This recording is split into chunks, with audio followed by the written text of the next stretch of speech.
കർത്താവിൻ്റെ പരിശുദ്ധ നാമത്തിന് നന്ദിയോടെ സ്തോത്രം ചെയ്യുന്നു.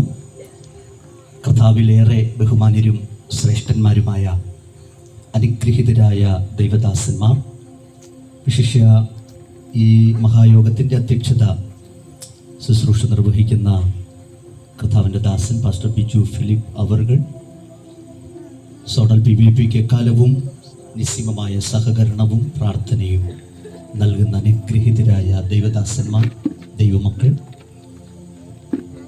ഈ വാത്സല്യമുള്ള ഭവനത്തിലെ പ്രിയ സാജു ചാൻ്റെ കുടുംബം, എല്ലാവരെയും ഓർത്ത് ദൈവത്തിന് സ്തോത്രം ചെയ്യുന്നു.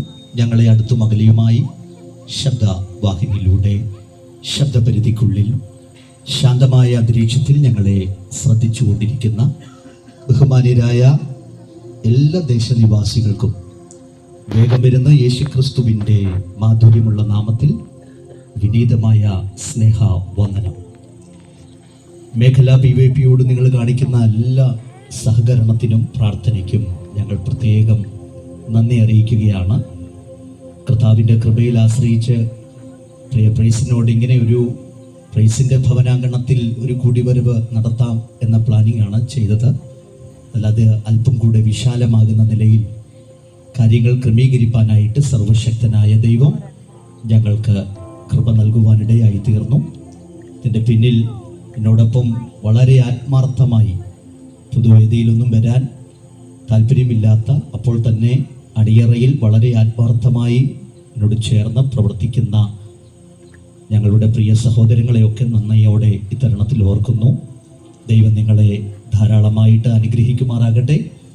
വളരെ പ്രാർത്ഥനയോടെ ദൈവസന്നിധിയിലായിരിക്കുമ്പോൾ നമ്മൾ ഒന്നിച്ച് ദേശത്തോട് മാറ്റമില്ലാത്ത ജീവന്റെ വചനം അറിയിപ്പാൻ സർവശക്തനായ ദൈവം നമുക്ക് നൽകിയ നല്ല നിമിഷങ്ങൾക്കായിട്ട് സ്തോത്രം ചെയ്യുന്നു. ദൈവവചനവും യേശുവിൻ്റെ സാക്ഷ്യവുമായി നിങ്ങളുടെ മുൻപിൽ നിൽപ്പാനും പ്രാപ്തി നൽകിയ ദൈവത്തിന് സകല മഹത്വവും അർപ്പിച്ചുകൊണ്ട് തിരുവചന ചിന്തയ്ക്ക് ആധാരമായിട്ട് ഇബ്രായർക്ക് എഴുതിയ ലേഖനം 9-ാമത്തെ അധ്യായം 24-ാം വാക്യം ഒരാളെ പരസ്യമായി നമ്മെ വായിച്ചു സഹായിക്കും. ഇബ്രായ ലേഖനം 9-ാം അധ്യായം 24-ാം വാക്യം. ക്രിസ്തു വാസ്തവമായതിൻ്റെ പ്രതിബിംബമായി കൈപ്പണിയായ വിശുദ്ധ മന്ദിരത്തിലേക്കല്ല, ഇപ്പോൾ നമുക്ക് വേണ്ടി ദൈവസന്നിധിയിൽ പ്രത്യക്ഷനാകുവാൻ സ്വർഗത്തിലേക്ക് അത്രേ പ്രവേശിച്ചത്. ഇപ്പോൾ നമുക്ക് വേണ്ടി യേശു കർത്താവ് ദൈവസന്നിധിയിലേക്ക് പ്രത്യക്ഷനായിരിക്കുന്നു. കർത്താവായ യേശു ക്രിസ്തുവിൻ്റെ ഇഹലോക ശുശ്രൂഷ തികച്ച ശേഷം വാഴ്ത്തപ്പെട്ട യേശു ക്രിസ്തു തിരികെ സ്വർഗത്തിൽ പ്രത്യക്ഷനായി. ഇഹലോകത്തിലെ ശുശ്രൂഷകൾക്ക് വിരാമം വരിച്ചതിന് ശേഷം കർത്താവായ യേശു ക്രിസ്തു തിരികെ സ്വർഗത്തിൽ ദൈവത്തിൻ്റെ സന്നിധിയിൽ പ്രത്യക്ഷനായി. ഇതൊരു പ്രത്യക്ഷതയാണോ എന്ന് ചിലർക്കെങ്കിലും സംശയമുണ്ടാകാം. അതേ പ്രിയമുള്ളവരെ, ഇത് ഒരു പ്രത്യക്ഷതയാണെന്ന് ദൈവത്തിൻ്റെ വചനം നമ്മെ ഓർമ്മപ്പെടുത്തുകയാണ്. ഇതൊരു പ്രത്യക്ഷതയാണ്. യേശു തൻ്റെ ഐഹിക ശുശ്രൂഷകൾക്ക് വിരാമം വരിച്ചതിന് ശേഷം സ്വർഗത്തിലേക്ക് ദൈവത്തിൻ്റെ സന്നിധിയിൽ പ്രത്യക്ഷനായി. ഇതാർക്കു വേണ്ടിയാണെന്നാണ് എബ്രായ ലേഖകൻ നമ്മെ ഓർമ്മപ്പെടുത്തുന്നത്. യേശു ഇഹലോകത്തിലെ ശുശ്രൂഷയ്ക്ക് തികവ് വന്നതിനു ശേഷം തിരികെ സ്വർഗത്തിൽ ദൈവസന്നിധിയിൽ പ്രത്യക്ഷനായത് ആർക്കു വേണ്ടിയാണ്? മറ്റാർക്കും വേണ്ടിയല്ല.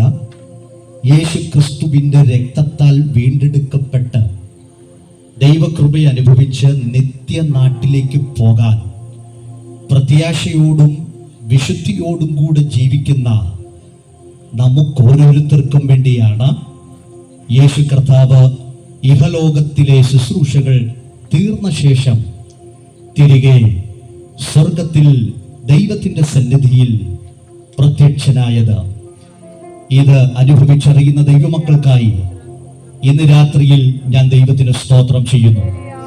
നമുക്ക് വേണ്ടിയാണ് യേശു കർത്താവ് തിരികെ സ്വർഗത്തിൽ ദൈവത്തിന്റെ സന്നിധിയിൽ പ്രത്യക്ഷനായത്. ഇന്ന് രാത്രിയിൽ കൃപയുള്ള ദൈവമക്കളോട് ഞാൻ പറയാം, നിനക്കു വേണ്ടിയാണ് യേശു കർത്താവ് തിരികെ സ്വർഗത്തിൽ പ്രത്യക്ഷനായത്. കരമുയർത്തിക്കൊണ്ട് ദൈവത്തിന് മഹത്വം നൽകാൻ കഴിയുമോ? ദൈവത്തിന് സ്തോത്രം. യേശു കർത്താവ് തിരികെ സ്വർഗത്തിൽ പ്രത്യക്ഷനായത് വീണ്ടെടുക്കപ്പെട്ട ദൈവമക്കൾക്ക് വേണ്ടിയാണെങ്കിൽ ദൈവത്തോടുള്ള സമത്വം മുറുകെ പിടിച്ചു കൊള്ളണം എന്ന് വിചാരിക്കാതെ ദാസരൂപമെടുത്ത് വേഷത്തിൽ മനുഷ്യനായി ഈ ഭൂമിയിലേക്ക് പ്രത്യക്ഷനായത് ആർക്കു വേണ്ടിയാണ്? യേശു കർത്താവ് സ്വർഗത്തിൽ വസിച്ചവൻ, ദൈവത്തോട് സമത്വമുണ്ടായിരുന്നവൻ, സ്വർഗമഹിമകളെ വെടിഞ്ഞ് താണലോകത്തിലേക്ക് വേഷത്തിൽ മനുഷ്യനായി പ്രത്യക്ഷനായത് ആർക്കു വേണ്ടിയാണ്? യേശു ക്രിസ്തുവിൻ്റെ ഭൂമിയിലേക്കുള്ള പ്രത്യക്ഷതയുടെ ഉദ്ദേശം എന്തായിരുന്നു? ഞങ്ങളെ കേൾക്കുന്ന ദേശനിവാസികളെ, ഇത് നിങ്ങളോട് അറിയിപ്പാനാണ്. ഇന്ന് രാത്രിയിൽ ഞങ്ങൾ ഒന്നിച്ച് ഈ ഭവനത്തിൻ്റെ മുറ്റത്ത് കൂടി വന്ന പാട്ടുകൾ പാടുന്നതും പ്രാർത്ഥിച്ചതും അല്പസമയം ദൈവവചനം ധ്യാനിച്ചതും യേശു ക്രിസ്തു ഈ ഭൂമിയിൽ പ്രത്യക്ഷമായതിൻ്റെ ഉദ്ദേശം എന്തിനായിരുന്നു? ആർക്കു വേണ്ടിയാണ് യേശു ഭൂമിയിൽ പ്രത്യക്ഷനായത്? യേശു ശുശ്രൂഷ തികച്ച് സ്വർഗത്തിൽ ദൈവസന്നിധിയിൽ പ്രത്യക്ഷനായത് വീണ്ടെടുക്കപ്പെട്ട ദൈവമക്കൾക്ക് വേണ്ടിയാണെങ്കിൽ യേശു ക്രിസ്തു ഭൂമിയിൽ പ്രത്യക്ഷനായത് ആർക്കു വേണ്ടിയാണ്? ഭൂമിയിൽ യേശു പ്രത്യക്ഷപ്പെട്ടതിൻ്റെ ഉദ്ദേശം എന്തായിരുന്നു? വിശുദ്ധ തിരുവെഴുത്ത് പറയുന്നു, പ്രവചനങ്ങളുടെ നിവർത്തി വരേണ്ടതിനായി യേശു ഭൂമിയിൽ പ്രത്യക്ഷനായി. ദൈവത്തിന് സ്തോത്രം. പഴയ നിയമത്തിൽ യേശുവിനെ ഒരു നിഴലായി ചിത്രീകരിക്കുന്നു. ആ നിഴലുകൾ മറനീക്കി പുറത്തു വന്ന സാക്ഷാൽ സ്വരൂപമാണ് ഇന്ന് രാത്രി ഞങ്ങൾ ഉയർത്തിക്കാണിക്കുന്ന നസ്രേനായ യേശു ക്രിസ്തു. സ്തോത്രം. മറനീക്കി പുറത്തു വന്ന സാക്ഷാൽ സ്വരൂപമായ യേശു ക്രിസ്തു ഈ ഭൂമിയിൽ പ്രത്യക്ഷമായതിൻ്റെ ഒന്നാമത്തെ ഉദ്ദേശം പ്രവചനങ്ങളുടെ നിവർത്തി വരേണ്ടതിനായിരുന്നു. അങ്ങനെയാണെങ്കിൽ പ്രത്യക്ഷനായ, ഭൂമിയിലേക്ക് പ്രത്യക്ഷനായ യേശു അല്ലാതെ മറ്റൊരു രക്ഷകൻ ഉലകത്തിലില്ല. ലോകമൊത്തിരി ഗുരുക്കന്മാരെ കണ്ടിട്ടുണ്ട്, ലോകമൊത്തിരി തത്വചിന്തകന്മാരെ കണ്ടിട്ടുണ്ട്, ലോകത്തെ കിടുകിട വിറപ്പിച്ച യുദ്ധവീരന്മാരെ കണ്ടുകഴിഞ്ഞിരിക്കുകയാണ്. മതതത്വ സംഹിതങ്ങൾ പഠിപ്പിച്ച സിദ്ധാന്തകന്മാരെ ലോകം കണ്ടുകഴിഞ്ഞിരിക്കുന്നു. പക്ഷേ മാനവജാതിയെ അവരുടെ പാപങ്ങളിൽ നിന്ന് രക്ഷിക്കേണ്ടതിനായി മറനീക്കി പുറത്തു വന്ന സാക്ഷാൽ സ്വരൂപമായ ഒരുവനെ ഉലകത്തിലുള്ളൂ. അത് വാഴ്ത്തപ്പെട്ട ഈശോ മശിഹ മാത്രമാണ്. യേശുവല്ലാതെ മറ്റൊരു രക്ഷകൻ ഇല്ലവേ ഇല്ല. അതുകൊണ്ട് സുഹൃത്തെ, വിശുദ്ധ വേദപുസ്തകത്തിൽ ഇപ്രകാരം സ്ലീഹന്മാർ ഉറക്കെ വിളിച്ചു പറഞ്ഞത്, മറ്റൊരുത്തനിലും രക്ഷയില്ല, നാം രക്ഷിക്കപ്പെടുവാൻ ആകാശത്തിന്റെ കീഴിൽ മനുഷ്യരുടെ ഇടയിൽ നൽകപ്പെട്ട ഏക നാമം അത് ഞങ്ങൾ ഉയർത്തുന്ന യേശുവിന്റെ നാമമാണ്.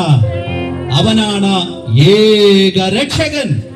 അവൻ ഭൂമിയിൽ പ്രത്യക്ഷനായത് മാനവജാതിയെ അവരുടെ പാപങ്ങളിൽ നിന്ന് രക്ഷിക്കേണ്ടതിന് വേണ്ടിയായിരുന്നു.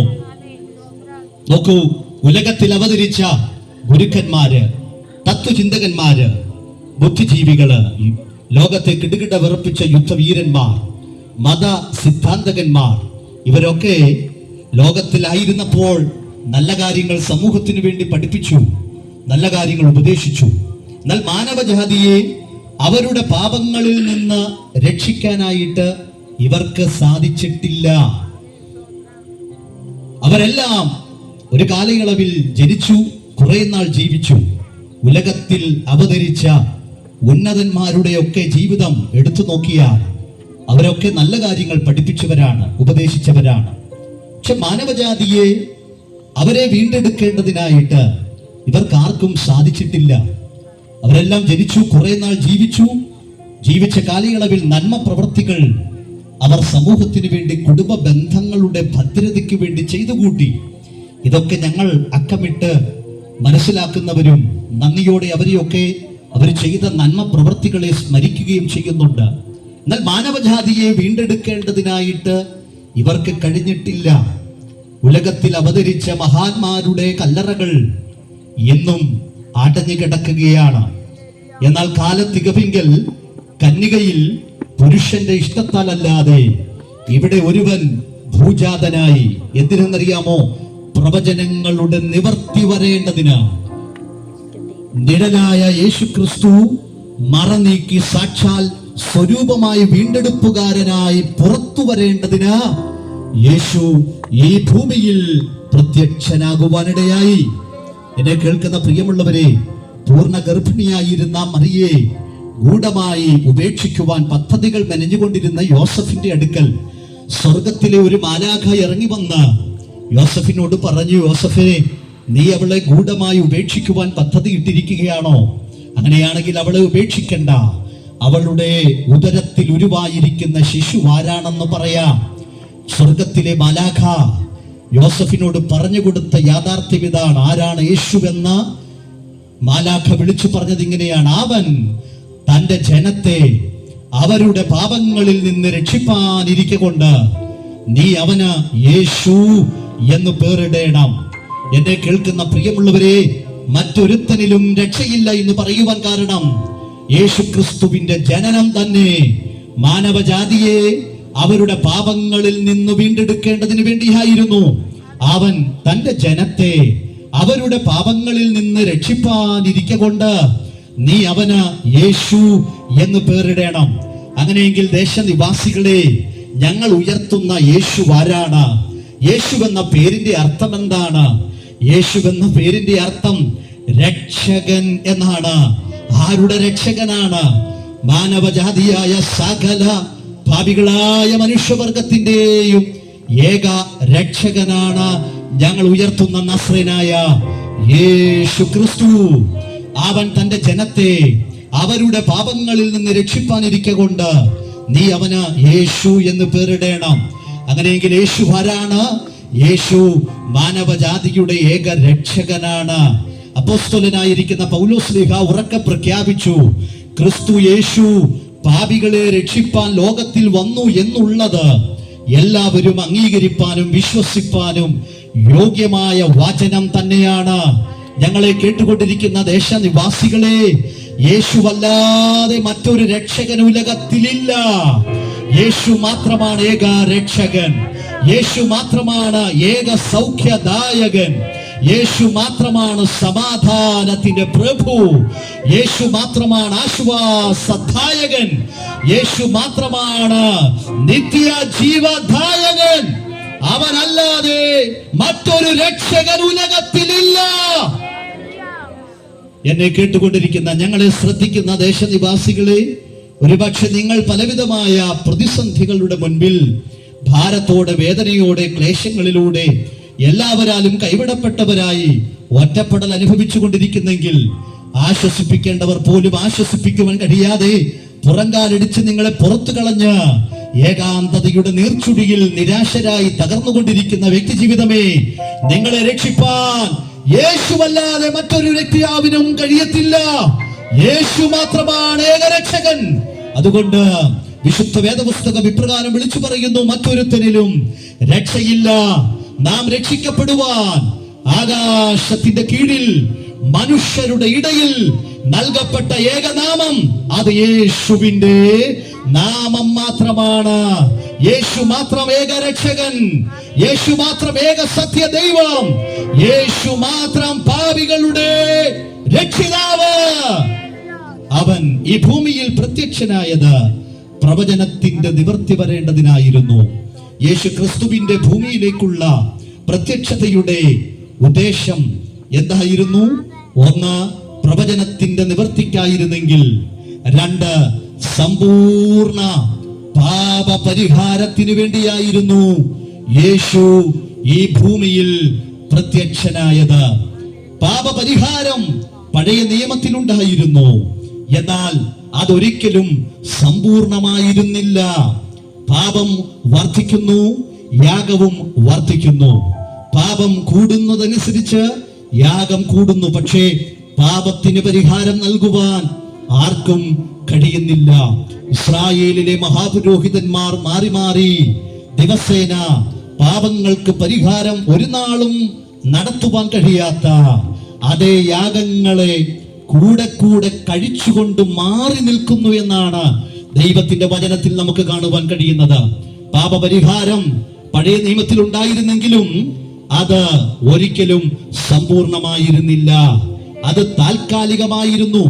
എബ്രായ ലേഖനം 10-ാം അധ്യായം 11-ാം വാക്യം വായിക്കുമ്പോൾ അവിടെ ഇപ്രകാരം രേഖപ്പെടുത്തിയിരിക്കുകയാണ്: ഏത് പുരോഹിതനും ദിവസേന ശുശ്രൂഷിച്ചു. ഇസ്രായേലിലുള്ള പുരോഹിതന്മാർ ദിവസേന അവർ ശുശ്രൂഷിക്കുന്നുണ്ടായിരുന്നു. എന്തിനു വേണ്ടിയാണെന്നറിയാമോ? സമ്പൂർണമായ പാപപരിഹാരം നൽകേണ്ടതിന് വേണ്ടി. പക്ഷെ അവർക്ക് എന്ത് സംഭവിക്കുന്നു? അവർ ദിവസേന ശുശ്രൂഷിക്കുന്നുണ്ടെങ്കിലും പാപങ്ങൾക്ക് പരിഹാരം വരുത്തുവാൻ ഒരു നാളും കഴിയാത്ത യാഗങ്ങളെ കൂടെ കൂടെ കഴിച്ചുകൊണ്ട് ഇസ്രായേലിലെ പുരോഹിതന്മാർ മാറി നിൽക്കുന്നു. അവർക്ക് ഇരിക്കാൻ കഴിയുന്നില്ല. ഇരിക്കാനായിട്ട് ഇരിപ്പിടമുണ്ടെങ്കിലും അവർക്ക് ഇരിക്കാൻ സാധിക്കുന്നില്ല. എന്താ കാരണം? ഇരിക്കാൻ കഴിയാത്തതിന്റെ കാരണം പാപത്തിന് പരിഹാരം വരുന്നില്ല, പാപത്തിന് മോചനം വരുവാൻ കഴിയുന്നില്ല. യാഗങ്ങൾ അടിക്കടിയായി ഉയരുന്നുണ്ട്, യാഗങ്ങൾ ദിവസേന വർദ്ധിച്ചു വരുന്നുണ്ട്. പക്ഷേ മാനവജാതിയെ അവരുടെ പാപത്തിൽ നിന്ന് രക്ഷിക്കാൻ ഈ പുരോഹിതന്മാരുടെ മാറി മാറിയുള്ള ശുശ്രൂഷകൾക്ക് വിരാമമിടാൻ കഴിയുന്നില്ല.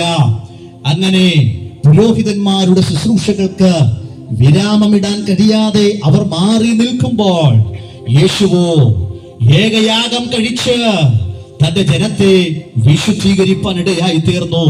എന്നെ കേൾക്കുന്ന ദേശനിവാസികളെ, കർത്താവായ യേശു ക്രിസ്തുവിന്റെ കാൽവറി ക്രൂശ് മരണം എന്തിനായിരുന്നു? ഇസ്രായേലിലുള്ള പുരോഹിതന്മാരുടെ മാറി മാറിയുള്ള ശുശ്രൂഷകൾക്ക് പാപത്തിന് പരിഹാരം വരുത്തുവാൻ കഴിയാതെ അവർ മാറി നിൽക്കുമ്പോൾ സമ്പൂർണമായ പാപപരിഹാരം വരുത്തേണ്ടതിനാണ് കർത്താവായ യേശു ക്രിസ്തു സ്വർഗ മഹിമകളെ വെടിഞ്ഞ് താണലോകത്തിലേക്ക് വേഷത്തിൽ മനുഷ്യനായി അവതരിച്ചത്. നോക്കൂ, തിരുവെഴുത്ത് ഇപ്രകാരം വിളിച്ചു പറയുകയാണ്. റോമാലേഖനം 3-ാം അധ്യായം 23-ാം വാക്യത്തിൽ ഇങ്ങനെ പറയുന്നു: ഒരു വ്യത്യാസവുമില്ല, എല്ലാവരും പാപം ചെയ്ത് ദൈവ തേജസ് ഇല്ലാത്തവരായി തീർന്നിരിക്കുന്നു. നോക്കൂ, ഏതു മനുഷ്യനും അതേ പാപത്തിൽ നിന്ന് പരിഹാരം വരുത്തുവാൻ കഴിയാതെ ആദാമ്യ വർഗത്തിൽപ്പെട്ട സകല മനുഷ്യവർഗവും പാപത്തിനും ശാപത്തിനും നിത്യമരണത്തിനും നിത്യശിക്ഷാവിധിക്കും യോഗ്യരായി മാറിക്കൊണ്ടിരിക്കുന്നു. വിശുദ്ധ തിരുവെഴുത്ത് തുടരുന്നത് ഇങ്ങനെയാണ്: എല്ലാവരും ഒരുപോലെ കൊള്ളരുതാത്തവരായി തീർന്നു. നോക്കൂ സുഹൃത്തുക്കളെ, വിശുദ്ധ വചനം ഇപ്രകാരം പറയുന്നു. റോമാലേഖനം 5-ാം അധ്യായം 12-ാം വാക്യത്തിൽ ഇപ്രകാരം രേഖപ്പെടുത്തിയിരിക്കുകയാണ്: അതുകൊണ്ട് ഏക മനുഷ്യനാൽ പാപവും പാപത്താൽ മരണവും ലോകത്തിൽ കടന്നിരിക്കുന്നു. ഇങ്ങനെ എല്ലാവരും പാപം ചെയ്യുകയാൽ മരണം സകല മനുഷ്യരിലും പരന്നിരിക്കുന്നു.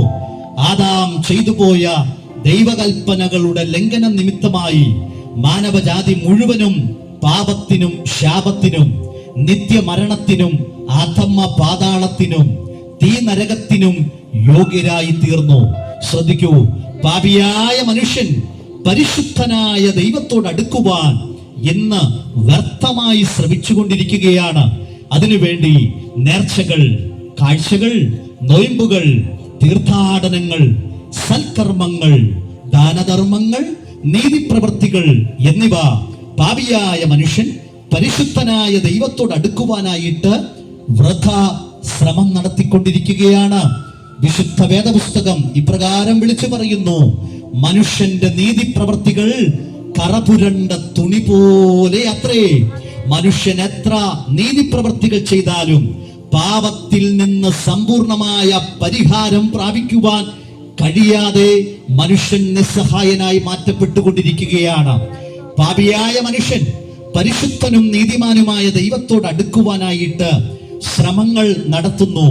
മതങ്ങൾ പഠിപ്പിച്ചു വിടുന്ന മാമൂലുകൾ പഥ്യം തെറ്റിക്കാതെ കഴിക്കുന്ന മനുഷ്യൻ പാപത്തിൽ നിന്ന് മോചനം പ്രാപിക്കുവാൻ കഴിയാതെ നിരാശനായി, നിരാലംബനായി, നിസ്സഹായനായി മാറ്റപ്പെട്ടുകൊണ്ടിരിക്കുകയാണ്.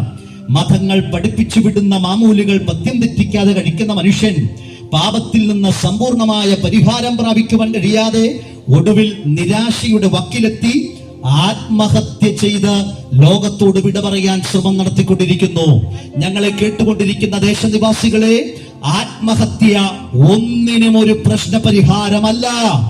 ആത്മഹത്യ ചെയ്ത് ജീവിതം അവസാനിപ്പിക്കാൻ ആരെങ്കിലും ഇന്ന് രാത്രി അതിനുവേണ്ട ഒരുക്കങ്ങൾ ചെയ്തു കൂട്ടുന്നെങ്കിൽ, സുഹൃത്തേ, നിങ്ങളെ രക്ഷിക്കുന്ന ഒരുവനുണ്ട്. ആത്മഹത്യ അരുതേ, ആത്മഹത്യ അരുതേ. ആത്മഹത്യ ചെയ്ത് നിങ്ങളുടെ പ്രാണനെ തീനരകത്തിലേക്ക് വലിച്ചിഴക്കരുതേ എന്ന് ഇന്ന് രാത്രി ഞങ്ങൾ ഒന്നിച്ച് ദേശത്തോട് വിളിച്ചു പറയുകയാണ്.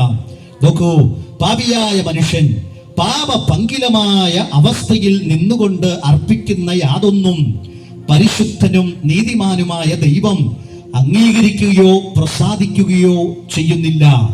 ഇവിടെയാണ് മാനവജാതിക്ക് ഒരു രക്ഷകന്റെ ആവശ്യം വന്നിരിക്കുന്നത്. കാലത്തികവിങ്കൽ കന്യകയിൽ പുരുഷന്റെ ഇഷ്ടത്താൽ അല്ലാതെ, മനുഷ്യന്റെ പ്രേരണയാൽ അല്ലാതെ ഇവിടെ ഒരുവൻ മാനവജാതിയെ അവരുടെ പാപങ്ങളിൽ നിന്ന് രക്ഷിച്ച് സമ്പൂർണമായ പാപപരിഹാരം നൽകേണ്ടതിന് ഇവിടെ ഒരുവൻ ഭൂജാതനായി. അവൻ അത്രേ ഇന്ന് രാത്രി ഞങ്ങൾ ഉയർത്തിക്കാണിക്കുന്ന നസ്രയനായ യേശുക്രിസ്തു. സ്നേഹിത, പാപിയായ മനുഷ്യന് സമ്പൂർണമായ പാപപരിഹാരം വരുത്തുവാൻ യേശു എന്താ ചെയ്തത്? പ്രബന്ധം എഴുതി അവൻ അവതരിപ്പിച്ചില്ല കേട്ടോ. ഞാൻ നിങ്ങളെ സ്നേഹിക്കുന്നുണ്ടെന്ന് പറഞ്ഞ് നാട് നീളെ നടന്നത് മാത്രമല്ല അവൻ ചെയ്തത്. പിന്നെന്താണ്? പാപിയായ മനുഷ്യന് പാപത്തിൽ നിന്ന് സമ്പൂർണമായ പരിഹാരം നൽകുവാൻ യേശു എന്താണ് ചെയ്തത്? ശ്രദ്ധിച്ചു കേൾക്കൂ. 33.5 തിരുവയസ്സായപ്പോൾ അതിശൈത്യമുള്ള ഒരു രാത്രിയിൽ മാറി മാറി കോടതികളിൽ അവനെ വിസ്തരിച്ചിട്ടും ഒരു തെറ്റുപോലും ചെയ്തിട്ടില്ലെന്നുള്ള റോമൻ നിയമത്തിന്റെ മുൻപാകെ ദൈവകുഞ്ഞാടായ യേശു ക്രിസ്തു പാപത്തിന് സമ്പൂർണമായ പരിഹാരം നൽകേണ്ടതിനായി പിതാവായ ദൈവത്തിന്റെ നീതി രക്തം ചൊരിഞ്ഞിട്ടല്ലാതെ വിമോചനമില്ല എന്നുള്ള ദൈവകോടതി അനുശാസിക്കുന്ന സകല ശിക്ഷകളും ഏൽക്കേണ്ടതിനായി യേശു തന്നെത്താൻ ഏൽപ്പിച്ചു കൊടുത്തു. ഏറ്റവും ഒടുവിൽ വിസ്തരിച്ച വിസ്താരകനായ പീലാത്തോസ് ഇതിനു മുൻപ് ഒരു പ്രാവശ്യം കൂടെ യേശുവിനെ വിസ്തരിപ്പാനിടയായി. അവൻ 2 പ്രാവശ്യം വിസ്തരിച്ചിട്ടും ഒരു തെറ്റുപോലും ചെയ്തിട്ടില്ലെന്നുള്ള റോമൻ നിയമത്തിന്റെ മുൻപാകെ അതേ ദൈവകുഞ്ഞാടായ യേശുക്രിസ്തു തന്നെത്താൻ ഏൽപ്പിച്ചു കൊടുത്തു. വിസ്തരിച്ച വിസ്താരകനായ പീലാത്തോസ് മാറി മാറി അവനെ വിസ്തരിച്ചിട്ടും ഒരു തെറ്റുപോലും ഒരു കുറ്റം പോലും അവനിൽ കണ്ടെത്തുവാനായിട്ട് കഴിഞ്ഞില്ല. പുരുഷാരത്തിന്റെ പ്രീതി സമ്പാദിക്കേണ്ടതിനായി കൊലപാതകനും ദൂഷകനുമായ ബറബാസിനെ അവൻ സ്വതന്ത്രനായി വിട്ടയച്ചിട്ട് യേശുവിനെ ചമ്മട്ടി കൊണ്ടടിക്കേണ്ടതിനായി വിട്ടുകൊടുക്കുവാനിടയായി. പീലാത്തോസിന്റെ ഭാര്യയ്ക്ക് സ്വപ്നത്തിലൂടെ യേശു ആരാണെന്നുള്ള യാഥാർത്ഥ്യം തിരിച്ചറിഞ്ഞിട്ട് യജമാനനാകുന്ന പീലാത്തോസിന്റെ അടുക്കിലേക്ക് ഒരു മനുഷ്യനെ പറഞ്ഞു വിട്ടിട്ട് യേശു ആരാണെന്നുള്ള യാഥാർത്ഥ്യം വിളിച്ചു പറഞ്ഞത് ഇങ്ങനെയാണ്: യജമാനനെ, ആ നീതിമാന്റെ കാര്യത്തിൽ നിങ്ങൾ ഇടപെടരുത്. എന്നെ കേൾക്കുന്ന ദേശനിവാസികളെ, യേശു പാപം അറിയാത്തവൻ, യേശു പാപം തീണ്ടിയിട്ടില്ലാത്തവൻ, യേശുവിൽ പാപം ലവലേശം ഇല്ലാത്തവൻ 2.5 വർഷത്തെ പരസ്യ ശുശ്രൂഷ വേളയിൽ മാനവജാതിയോട് ചോദിച്ച ഒരു ചോദ്യമുണ്ട്: നിങ്ങളിൽ ആർക്ക് എന്റെ പാപത്തെക്കുറിച്ച് ബോധം വരുത്താം? ആ ചോദ്യത്തിന് ഇന്നും ഉത്തരം ബ്ലാങ്കാണ്. ഭൂമിയിൽ ഉലകത്തിൽ അവതരിച്ച ഓരോ വ്യക്തിക്കും, ഒരു നേതാവിനും, ഒരു രാഷ്ട്രീയ പ്രഭുവിനും ചൂണ്ടിക്കാണിക്കാൻ കഴിയാത്ത അതുല്യ പ്രഭയാണ് ദൈവമക്കളെ ഇന്ന് രാത്രി നമ്മുടെ ആരാധന സ്വീകരിക്കുന്ന നസ്രനായ യേശു. അധരങ്ങൾ തുറന്ന നന്ദിയോടെ ഈ വാഴ്ത്തപ്പെട്ട കർത്താവിനെ മഹത്വപ്പെടുത്തുവാൻ കൃപ പ്രാപിച്ച ദൈവമക്കൾക്കായി ഇന്ന് രാത്രി ഞാൻ ദൈവത്തിന് സ്തോത്രം ചെയ്യുകയാണ്. പീലാത്തോസ് പറഞ്ഞു, ഇവൻ ഒരു നീതിമാനാണ്. പീലാത്തോസിന്റെ ഭാര്യയ്ക്ക് സ്വപ്നത്തിലൂടെ വെളിപ്പെട്ട യാഥാർത്ഥ്യം തിരിച്ചറിഞ്ഞിട്ട് അവള് പറഞ്ഞു, അതെ, യേശു നീതിമാനാണ്. 30 വെള്ളിക്കാശ് യൂതന്മാരുടെ കയ്യിൽ നിന്ന് വാങ്ങി ഒരു ചുംബനം കൊണ്ട് ഒറ്റിക്കൊടുത്ത യൂദ യേശു ആരാണെന്നുള്ള യാഥാർത്ഥ്യം വിളിച്ചു പറഞ്ഞു.